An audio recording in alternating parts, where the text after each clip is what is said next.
Heads up. What can Here you go, Ada. One slightly dented, but still functional radar beacon. This will do nicely. And, with any luck, it'll help us trace the Mechanist's signal. Bethesda Softworks' Fallout 4 is a game somewhat at odds with its overall fanbase, delivering a strong open world with plenty of things to do, while facing the slings and arrows of an uneventful story and not enough content. Which is fair enough given the hype surrounding the game and what was ultimately delivered, but that conflict also meant a whole lot wasn't expected from Automatron, the first paid DLC for the shooter. You try telling your audience that a season pass will be raised in price and delivering more content while promising the same concept that a user-created mod provided for free. Despite those compunctions, Fallout 4's Automatron DLC succeeds not just because of its gameplay, prompting us to revisit the Commonwealth again, but also due to its new mechanics that suck up hours of crafting time.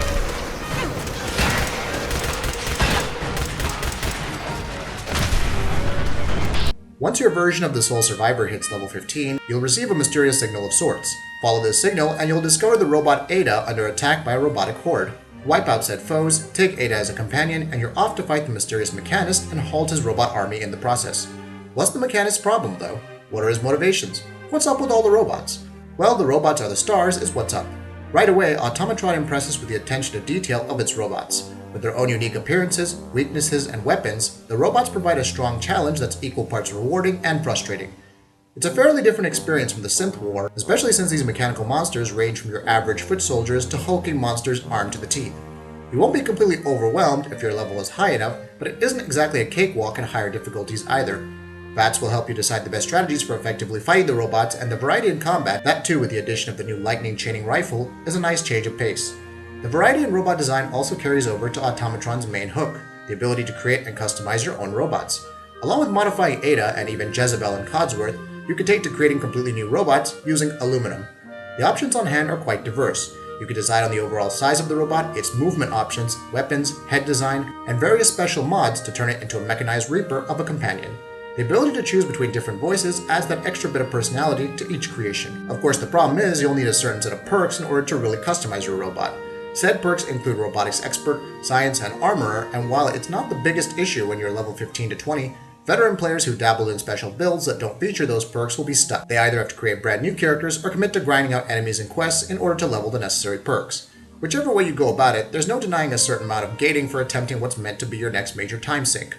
At least those robots you destroy and salvage will provide enough resources when it comes to crafting your own creations, especially when the overall content is a little light.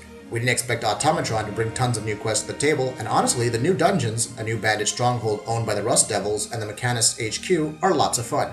The Mechanist's home turf in general is especially large and presents tons of traps and robots to battle. Even if the main story isn't outstanding, learning the Mechanist's motivations and bonding with Ada provide their own moments of solid story development. The lore in Automatron is exceptionally compelling, providing context to the robot's creation and their ultimately sad state of affairs. Long story short, and without any spoilers, there's more than enough reason to sympathize with the Mechanist. That being said, if you run around exploring everything new the DLC has to offer, you're still looking at some 3 or 4 hours of fresh content. Of course, as with every Bethesda release, Automatron has its share of bugs and issues. While one didn't encounter any game-breaking glitches, it was fascinating to see robots get stuck on environments due to their overall size and stature. This could be chalked up to the difference in movement options, but it just felt weird at times, especially when factoring the sometimes wonky nature of companion AI. Make no mistake though, this DLC is meant to provide a few new twists and mechanics to tide fans over rather than a stopgap time sink.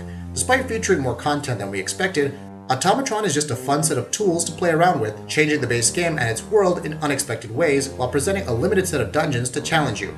It's an excellent diversion but by no means a full expansion, which May's Far Harbor promises to actually deliver. If you need any excuse to get back into Fallout 4 or just want to walk around with a huge robot watching your back, engaging in fun skirmishes with other robots, then Automatron is worth a look. As a DLC, it promises just the right amount and delivers such without setting our collective world on fire or outright justifying its $10 asking price. And that wraps it up. What are your thoughts about this? Let us know in the comments below. And if you enjoyed this video, please like and share it on Twitter and Facebook. And why not consider subscribing? We upload some really cool videos almost every day. Thank you for watching this video and happy gaming!